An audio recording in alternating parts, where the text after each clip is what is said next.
Pagpalang araw po. Pagpalang araw po sa lahat. Naway na sa mabiyayang araw ang binigay sa inyo ng Panginoon.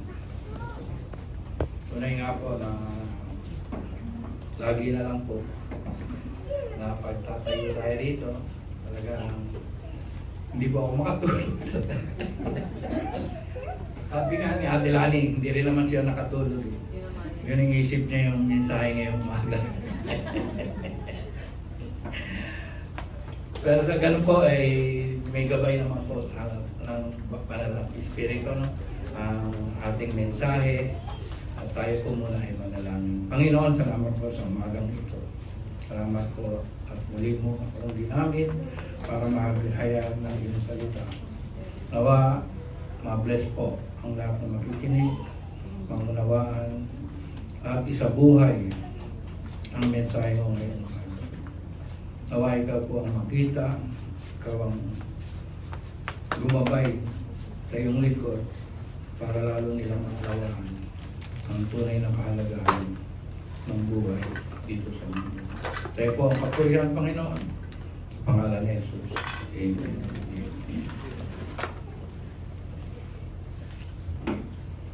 Ang pag-uusapan po natin, ang ating pong pagbubulay-bulayan ay ang 1 Ephesians 15 to 23 na binasa po ng ating kapatid na si Kuya Ryan. Pero bago po natin ito puntahan sa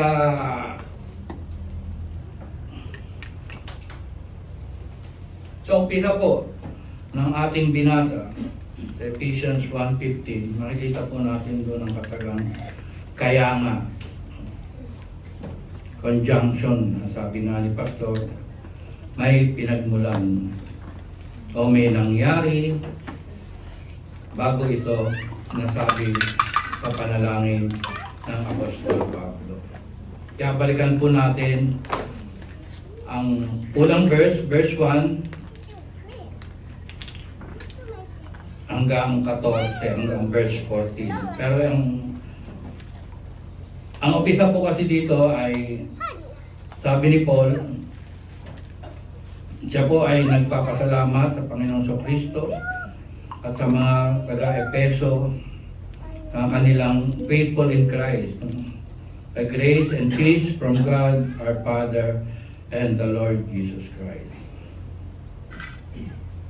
Tapos po, sa verse 3, doon po nag-umpisa ang blessing ni Christ. Sabi po sa passage, begin by praising God for blessing believers with spiritual blessing in heavenly realms. Verse 3 po yun. And verse 4, election and predestination. God chose believers in Him before the foundation of the world and predestined them for adoption of His children. Verse 4 and 5. And sa adoption po, through Jesus Christ, believers are adopted in God's family, becoming His children. Tayo po ay inampunan ng Diyos. Dahil mula sa kadiliman, dinala tayo sa kaliwanagan, at tayo po ay naging anak ng Diyos. Redemption. Believers are redeemed through blood of Christ, receiving forgiveness of His sin. No, tayo po ay pinawalan sala na, binigyan ng buhay na walang hanggan. At mystery of God's will, sa verse 10, God's plan in the gathering of all things in heaven and on earth together in Christ. Pagdating po ng Panginoon Kristo, lahat po tayo mananampalata ay dadalhin niya sa kalangitan.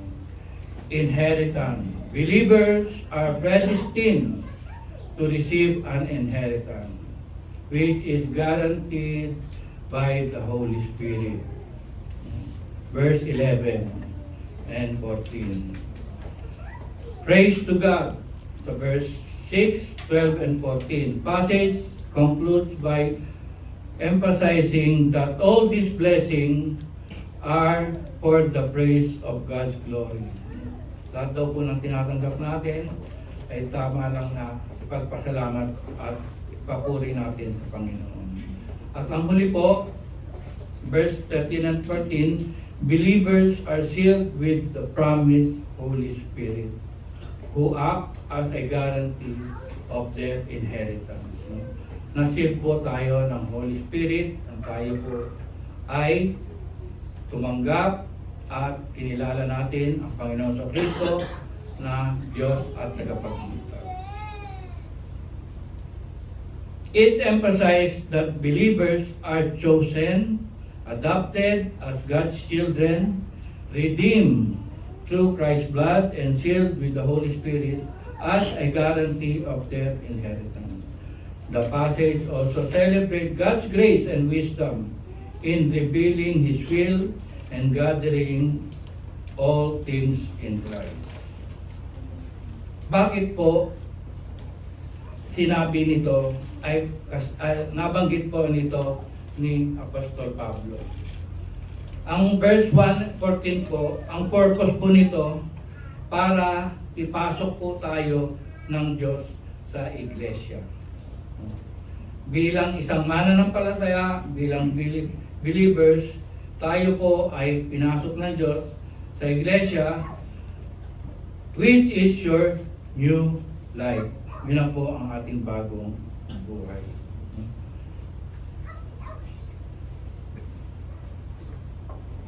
Kaya nga, sabi ni Pastor, kaya nga daw, dapat meron tayong gawin. Hindi lang po pagpapala, tayo ay naligtas na, hindi po doon natatapos ang buhay. Pinasok po tayo ng Diyos sa iglesia para magkaroon ng bagong buhay, at kaya nga tayo naririto ngayon, yun po ang ating pagbubulayan. Yung Ephesians 1:15 to 23. Ito po ay sinasabing continuation in our practical life.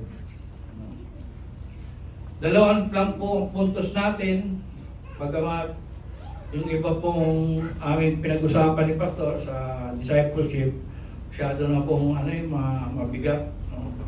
May sinasabi na po siya rito na Theology 3. Sabi ko, Pastor, Theology 1 lang, hindi pa ako makapasa. Papasukan mo Theology 3. Pero mapapasadahan din po natin itong mga ito. No? Sabi nga sa A, by continuing in the Holy Spirit. Ano daw ang ginagawa ng Banal na Espiritu? The Holy Spirit helping us in the knowledge of Christ. Hindi porke tayo ay ligtas na, hindi tayo porke tayo ay tagapagmana na ng kalangitan, kailangan nating lumago pa rin kay Kristo. Paano makakaabot sa tinatawag na knowledge of Christ? Bilang anak ng Diyos, may inaasahan ang Diyos sa atin. Sabihin nyo nga ako sa katabi nyo, may inaasahan ng Diyos sa iyo. Ano po kaya ito? Sa talatang 18 po, mababasa natin doon, naway liwanagan ng Diyos ang inyong isip upang malaman ninyo kung ano ang inyong inaasahan sa Kanya pagkatawag sa inyo. Kung gayon, kasagana ng ang pagpapalang ilalaan niya para sa Kanyang mga banal. Sabi doon, pagkatawag. What is your calling? Tandaan po natin, ang Banal na Espiritu po ang tutulong sa atin para malaman natin. Makilala po natin ang lubusan ng ating Panginoon sa Kristo. Kaya kailangan po gumana po ang ating pagkatawag. Wala pong mabigat na pagkatawag na ibibigay sa atin ng ating Panginoon sa Kristo. Sabi po ng Ephesians 4:7 and 8, ang bawat isa'y ang bawat isa sa atin nakatanggap ng tanging kaloob. Ayon sa sukat na ibinigay ni Kristo, ganito ang sinabi niya sa kasulatan. Nang umakyat siya sa kalangitan, nagdala siya ng maraming bihag at nagbigay ng kaloob sa mga tao. Ano po ba ang ating pagkatawag? Salamat nga po pala sa mga tinawag kahapon, sa mga nag-ayos ng ating church, naglinis. Talagang pag wala ho tayong katawagan, siguro po ang church natin ay napakadumi na. No? Pero dahil kumilos po ang Panginoon sa atin, no? Tayo po ay ginamit ng Panginoon. Wala akong maliit na pagkatawag sa bawat isang mananampalataya. Ang pagkatawag po natin ay ipinapractice po natin yan sa ating iglesia para mabuo ang body.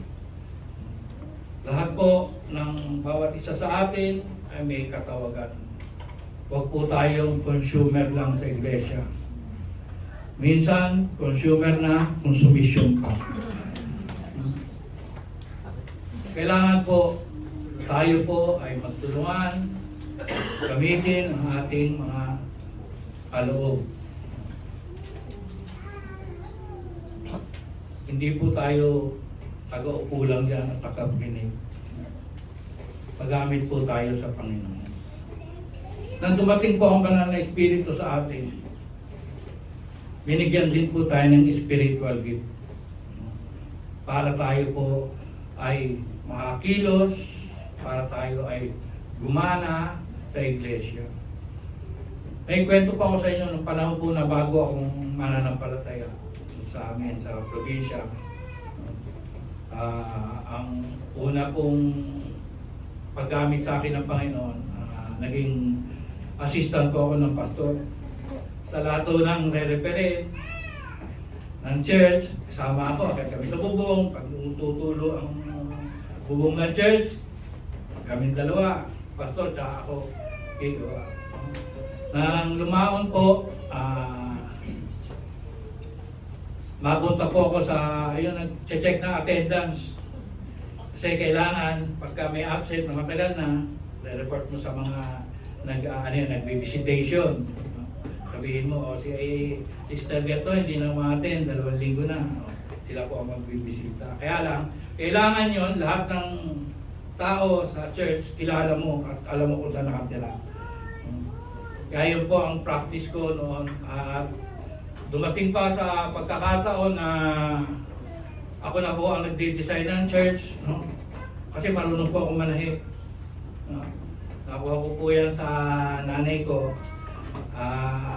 Tinahiyan ko ng church ang kurtina. Yung uso pa ho noon, yung pangmayaman, yung may paikot-ikot gano'n. Yan, ginawa ko sa church yun. At ako na rin po ang nagde-design ng verse. Naalala ko nga po yung verse na ano po na inukit ko sa styro. Yung verse, 2 Timothy 1:7, no? Yung fear, no? Tagalog pa yun, talagang puno ho yung stage namin ng design. Talagang, at na hindi walang pagod, walang ano, no? So nagagalak ka, no? Lalo pag nakita mo yung produkto mo, na na-appreciate naman ng mga tao. Talagang ginamit po ako ng Panginoon nung ako po ay nagsisimula kami mag-asawa. Talagang sabi ko nga,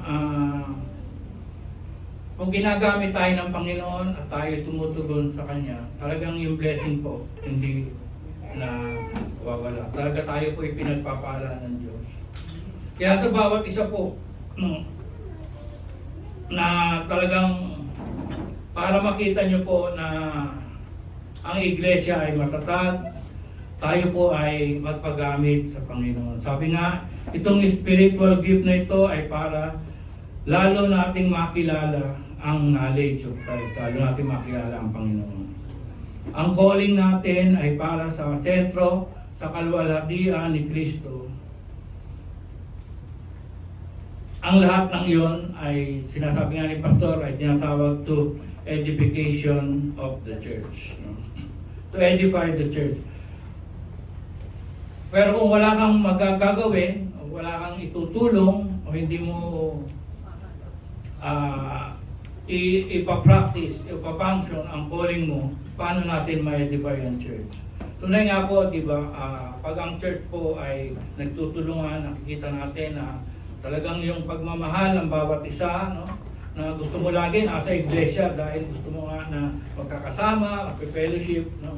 Iba po yung pakiramdam, no, na talaga nakikita mo yung pagmamahal ng mga kapwa mo, mananampalataya, mga kapatiran, no, na lagi nating nakikita na yun ang nagkakaisa-isa, no? Kagaya po nung ating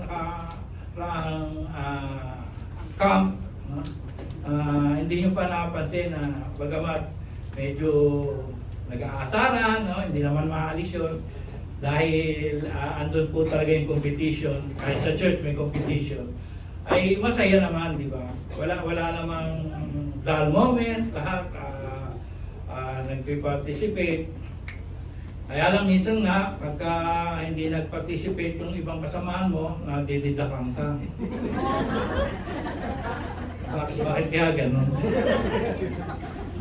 Hindi pa rin maalit. Pero okay na rin po, kami naman ay consistent. Consistent na third. Pero masaya po, di ba? Pagka nagkakaisa po sa iglesia, napakasaya. Hindi po nawawala ang pagmamahal ng bawat isa sa ating Kaya kailangan po talaga na ma-edify ang church, kailangan po kumilos tayo para makita natin ang paglago ng iglesia. No? Hindi lang ang iglesia, pati tayo ay nalago.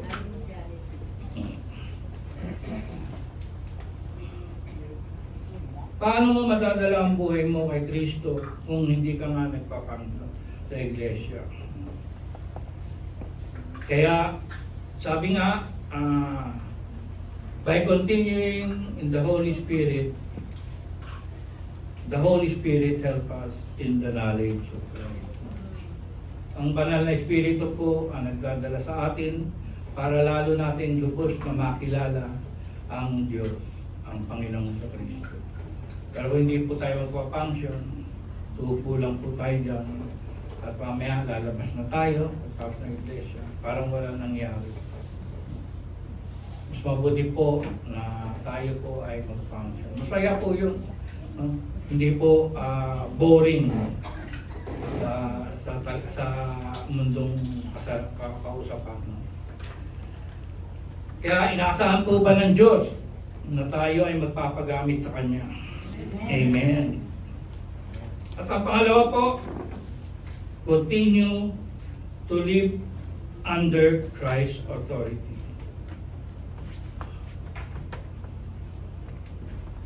Sabi po na Ephesians 1:21, kaya't sa ilalim ng kapangyarihan ni Kristo, ang lahat ng paghahari, pamahalaan, kapangyarihan, pamunuan sa kalangitan, higit na dakila ang kanyang pangalan kaysa sa lahat. Hindi lamang sa panahon ito, kundi maging sa darating. At sa 22,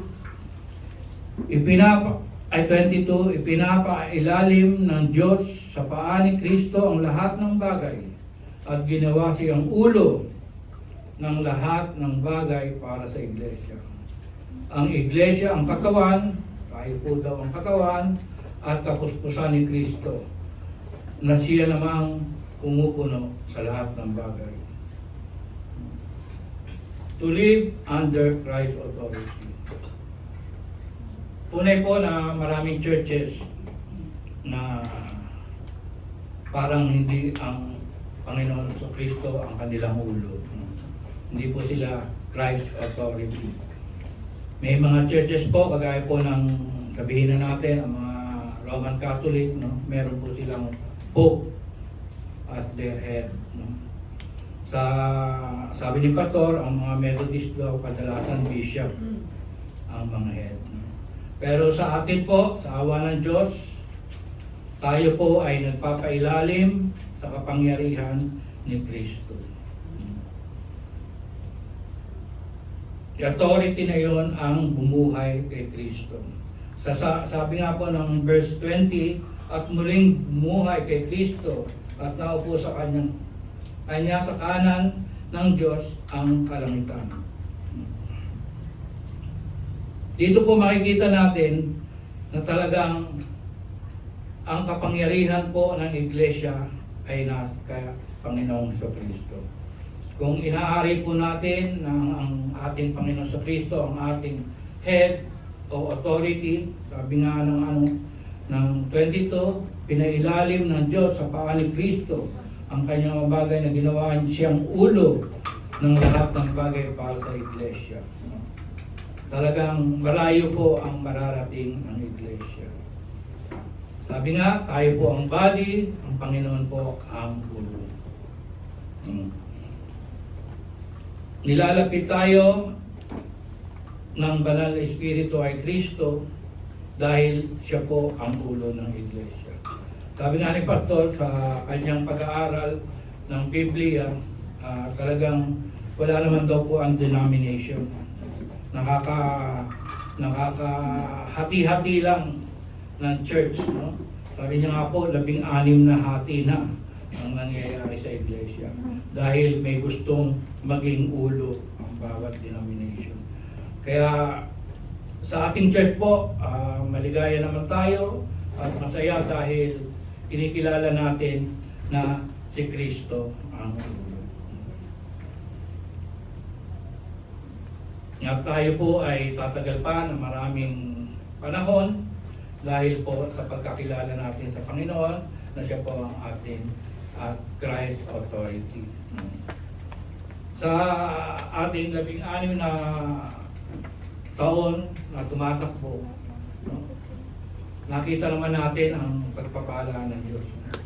Bagat kami po ay bago lang, ilang taon pa lang kami, tatlong anniversary pa lang tayo. 4 na pala. 4 na kaming anniversary dito, pero kami po ay laging nagagala at natutuwa dahil mahal niyo po kami.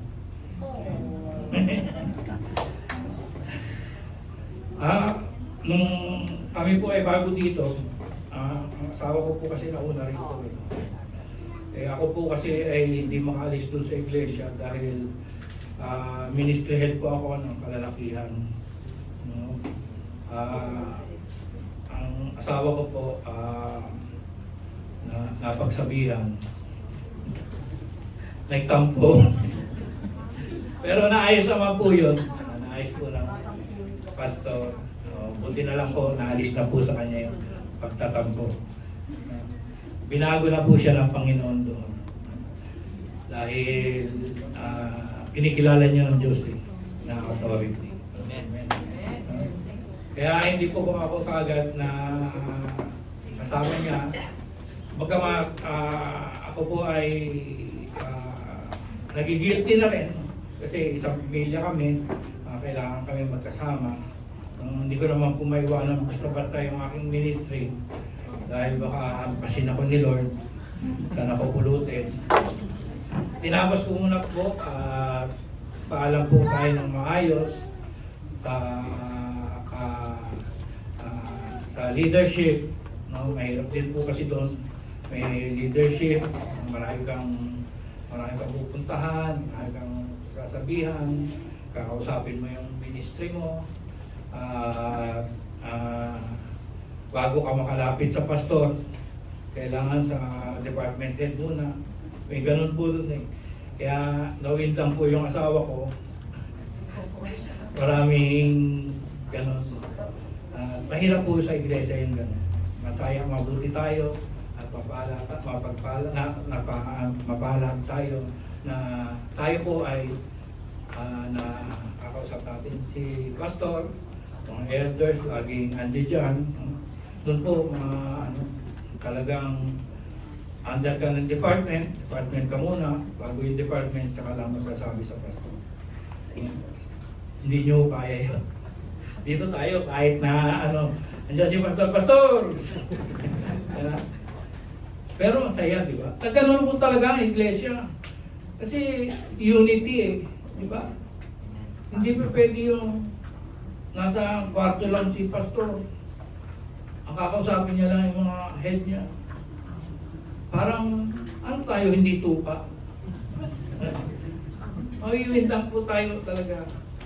Pero, talagang ganun po, yun po ang policy nila. Wala naman po tayong magagawa. Yun po nga ang sinasabi ni Pastor Ariel na kaya nagkakahati-hati ang church. Dahil hindi talaga ang Panginoong Jesucristo ang kanilang palad po tayo. Pagkamat tayo po ay ilan lang, pero alam ko na iusog ng Panginoon to at tayo po ay mapipuno.